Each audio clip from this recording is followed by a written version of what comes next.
100 lang, ma'am. Asan yung 100? Apat. Yan, lahat? 100? Bali 25 isa. As in? Nakaapas gid mi sa biyahe sa barko mga kabisaya kay nakaabot kimi sa Pantalan at exactly 7:50 PM. Grabe gid among dagan-dagan mga kabisaya kay nagbayad pa mi og bill of lading kay aside sa 1,000 pesos nga gibayaran nimo sa motor, magbayad pa kag another 65 pesos sa Pantalan. Among gisakyan karon mga kabisaya kay Allison gihapon pero gamay ni siya nga barko, ferry ang tawag nila ani og walay tourist ani mga kabisaya, puros economy. Og malingaw gyapon kadiri sa Pantalan mga kabisaya kay daghan jud gyapon ka pamaliga og mga tumpok-tumpok nga mga prutas, naay lanzones, mangustin og naay dudol. 100 lang, ma'am. Asan yung 100? Apat. Yan, lahat? 100? Bali 25 isa. As in? As in? Mura naman, 100 ra. Hindi mo lang. Dito lang yan sa ulo. Lagi, oo. Walang timbangan, no? Tumpok-tumpok lang, no? Yung dudol. Ha? Magkano yung dudol? 100 up. 110? Thank you, grabe mura. 100 lang? 100? Oo.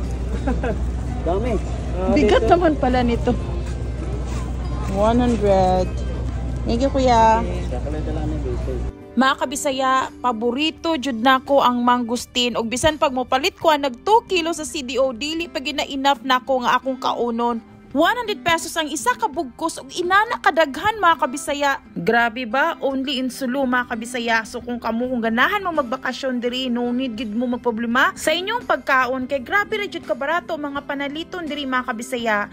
Anyways, nagita sulod sa barko mga kabisaya ug atong gisakyan karon Allison Shipping Lines gyapon, pero gamay ni siya nga barko, walay tourist ani, economy tanan.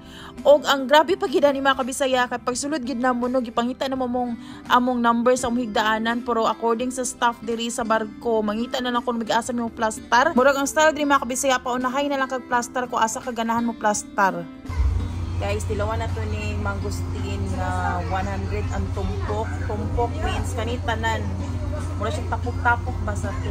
So imagine guys, mahal ang kilo sa mangustin sa CDO, pero diri sa Hulu-Sulu 100 pesos lang itanan. Ali atong tilawan. Nakuha na na.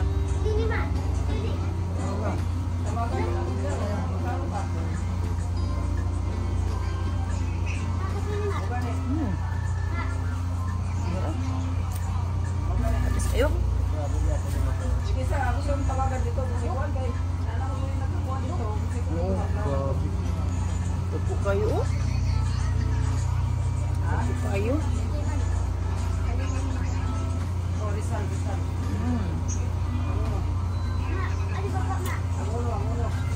Miss kayo. Dahil tag-isa. Ako mo Rizal sa atuan mo hutlot kamo na area. Dito sa area ni mo.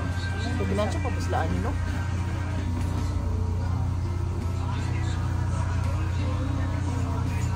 Anang gabi una mga kabisaya, giapas ginamo na gurot ang mangustin kay dili na ginamo na madala kung amo pa na siyang isakay sa motor, no? Kay daghan jud kay mi gamit dala. Anyways, after ko nagkaon-kaon og mangustin, nanihapon na dahil mi mga kabisaya. Mo na yung gipalit nga barbecue sa may duol sa public market sa Hulu-Sulu before mi nag-adtog patikol kay diri lagi na mo ni kaunon sa barko. Og kaning rice mga kabisaya na murag isa kadako na gid sa kumpalad, 10 pesos na siya mga kabisaya.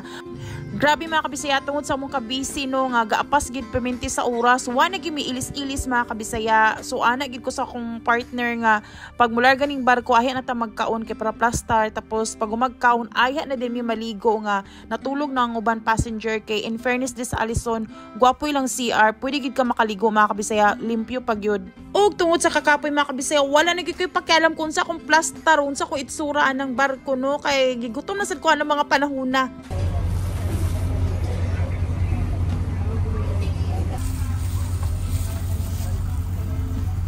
Grabe guys, what an experience no. Makayon gid ko nga isa gining Sulu sa pinakakapoy nako nga biyahe. Kay imagine from CDO to Zamboanga to Basilan, back to Zamboanga, din Zamboanga to Hulu-Sulu.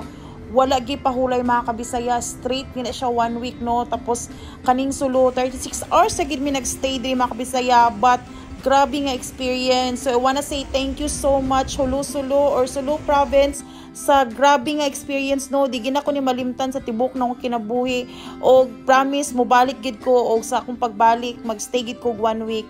Thank you.